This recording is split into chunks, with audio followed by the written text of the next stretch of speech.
এবার একটা ছবি দেখাচ্ছি আপনাদের, দেখুন একবার। ট্রেনে ট্রেন দাঁড় করালেন যাত্রীরা, আর খরস্রোতা তিস্তার ওপর ব্রিজে দাঁড়িয়ে যায় ট্রেন, আর এভাবে হামাগুড়ি দিচ্ছেন সহকারী চালক। রক্ষাকর্তা তিনি, জীবনের ঝুঁকি নিয়ে ভালভ জুড়লেন সহকারী চালক।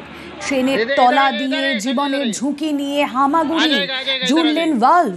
সহকারী চালককে পুরস্কৃত করবে রেল। তিস্তা ব্রিজের ওপর যে ছবি আপনারা দেখছেন, জীবনের ঝুঁকি নিয়ে হামাগুড়ি দিয়ে ভালভ জুড়ছেন রক্ষাকর্তা সহকারী চালক।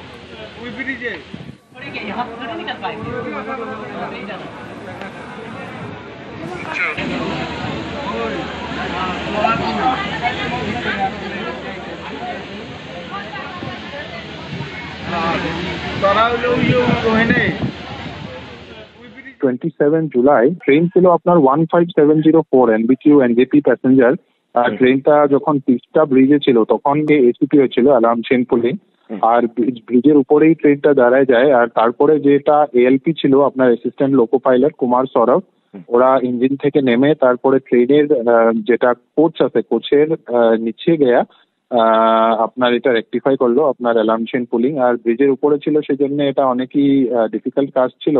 অ্যাকশন যেটা ওরা টাইমলি অ্যাকশন নিচ্ছে তার জন্য ওকে অ্যাওয়ার্ড করা হচ্ছে। আর আলিপুরদুয়ারের যেটা ডিভিশনাল রেলওয়ে ম্যানেজার, ওরা ওকে অ্যাওয়ার্ড দিচ্ছে। অ্যাকচুয়ালি এটা একটা জিএস কোচ ছিল, তো জিএস কোচে আপনার এই অ্যালার্ম চেন পুলিংটা হচ্ছিল, আর তারপরে আরপিএফ ওটা ইনভেস্টিগেট করছে